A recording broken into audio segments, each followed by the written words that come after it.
What's up guys, Hunter Avallone here. Don't forget to subscribe for new videos every Friday. It's honestly really annoying, but sometimes people compare me to Onision. I mean, I know our videos can be somewhat similar, and I guess we are both like sarcastic and our voices even sound a little bit alike.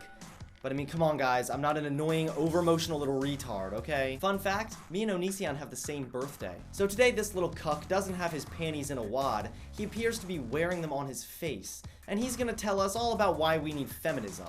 I mean, let's take it from Onision, right? The guy who's been through several divorces, including his most recent one because he cheated on his wife.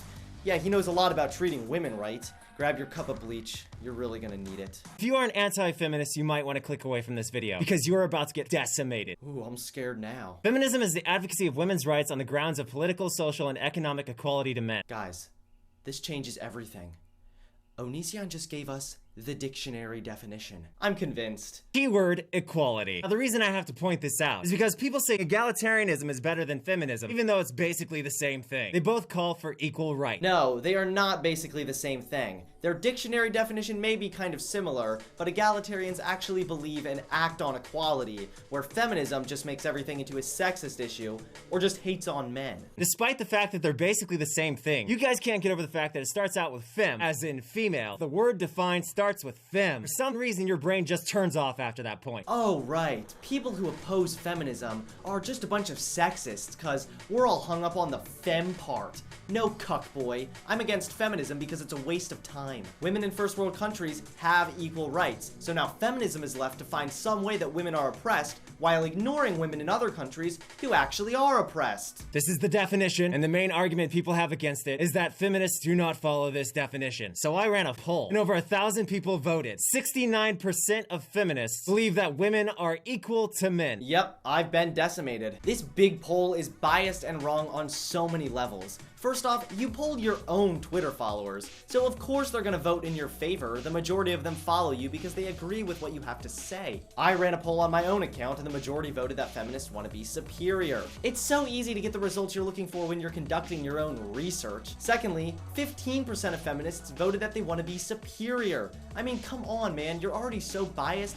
You could have just, like, edited that little part out. So the mass majority of feminists follow the definition of feminism. Well, I know you aren't that smart, but 1,201 people are not the mass majority of feminists. And your main argument against feminism is that feminists don't fit the definition. Your problem is you prioritize your closed-minded personal experiences over the truth. Sorry, Onision, but believing your little poll actually proves any point at all kind of makes you a little bit close-minded. You say feminism is not needed in the Western world. This is one explanation of what the Western world is, and here's a map if that wasn't clear enough. We're talking Australia, Canada, United States, UK, etc. Speaking of the UK, according to this, women still cannot serve on the front lines. That is not equality, and that calls for feminism. Give me a break. That doesn't call for feminism at all. Let's go by your own logic here. The definition you love so dearly claims that feminism is the advocacy of women's rights on the ground of political, social, and economic equality to men. Now, since you believe this definition still stands for what feminism is, the answer should be really simple to you.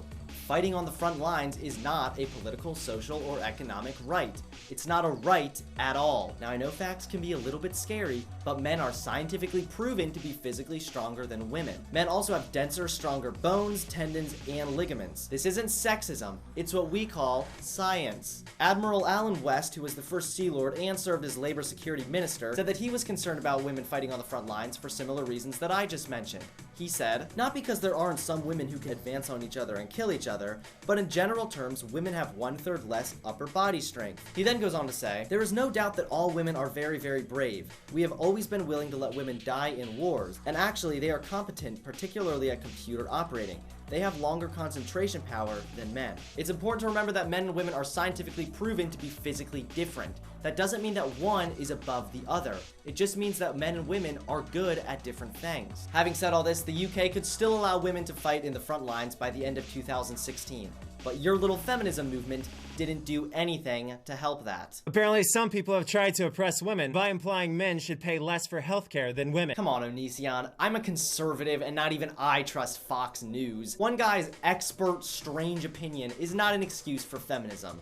Society as a whole doesn't think this way or agree with this guy. And honestly, the fact that society as a whole doesn't agree with this guy's notion kind of proves that we don't need feminism. Another example of why we in the Western world need feminism. Oh, now how's this for bias? In the Western world, men don't have to worry about being catcalled, harassed, or in danger. Is this article from Huffington Post, or did you write it yourself, Onision? Men are statistically proven to be more at risk of a violent crime. So yeah, I'd say men do have to worry about being in danger also. This is not a gendered issue. This is an issue that affects both male and female. The US women's soccer team gets paid disgustingly less than the US male soccer team. And this is exceptionally odd because according to this article, their most recent World Cup was the most watched soccer game in American television history. And if they're getting more views, they should at least get equal pay. This is why we need feminism in the Western world. You're wrong again. Men's teams pay more because they have a higher attendance rate. MLS average attendance last year was 21,574 people per game.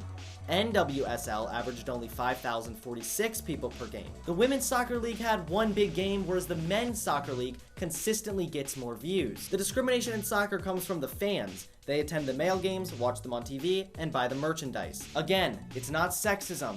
It's not discrimination. It's just basic math. Another marvelous point. As far as health insurance goes, a ridiculous amount of people object to women getting drugs related to the reproductive system. And yet when men want drugs related to the reproductive system, it's completely fine. Individuals literally protest against things like birth control being covered by insurance, but not vasectomies and penile implants. Onision, a few people protesting against the notion is not denying women's rights. The story you're referring to is 2 years old. Obamacare currently covers birth control for women, and back in 2011, the Affordable Care Act ruled on expanding access to preventive services for women. If this was truly an oppressive and sexist society, we wouldn't have major legislation voting to expand the Affordable Care Act and cover birth control for women. A few people protested, but that's nothing more than an opinion that, you said yourself, some individuals hold. It's not major legislation or new laws being set in place against women.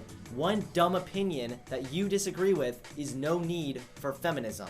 Unless, of course, you need feminism to shut down other people's opinion. Then yes, you really need feminism. This is how religion is divided up in the United States. You notice a consistency? The most popular religions in the United States have specific texts blatantly oppressing women. Those verses you show are laws from a specific time in the Bible. If you did any research on Christianity at all, you'd quickly find out that when Jesus died, he wiped away the law, and Christians are no longer called to follow the law. Let the women learn in silence with all subjection. But I suffer not a woman to teach, nor usurp authority over the man. The Bible, the majority of Americans in the Western world, yet again telling women to shut the f up. Those verses are not commands, but historical accounts. Those churches at the time were actually having issues with women standing up and speaking loudly and disrupting, hence why Paul said they should be quiet. There's also many instances in the Bible where women were called to speak, given a purpose, and not told to be quiet. If a man find a damsel that is a virgin, which is not betrothed, and lay hold on her, and lie with her, then the man shall give unto the damsel fathers 50 shekels of silver, and she shall be his wife. As you can see with other versions, it specifically states rape. So if a guy rapes a girl, she's forced to marry him. This is the book the majority of Americans in the Western world support, and this is why we need feminism in the Western world. Again, those verses are out of context, along with the fact that no one is required to follow those laws anymore. And to address your second point, you claim we need feminism for this. Why? Should feminism be allowed to stop people from reading the Bible simply because it has some sexist verses that you don't understand? Why is feminism needed in this at all? Now over 2,000 people have voted, and it looks like we're up to 73%. So I've proven that the majority of feminists believe in equality, despite your obvious dumbass saying they don't. No, all you've proven is that some of your feminist Twitter followers support feminism. And I've also provided many examples of why we still need feminism in the Western world. So if you have any decency, you can accept your defeat in the comments below, but I'm betting you won't, because you're a disgraceful human being who likely cannot admit when you're wrong. So fuck you, you stupid piece of fucking shit. So that's the best you can do, Onision? Use biased information, ignore facts, ignore women who are really oppressed, and curse at the people who disagree with your pathetic, faulty opinion? No wonder you've gone through so many divorces. Sorry, Onision, you failed again.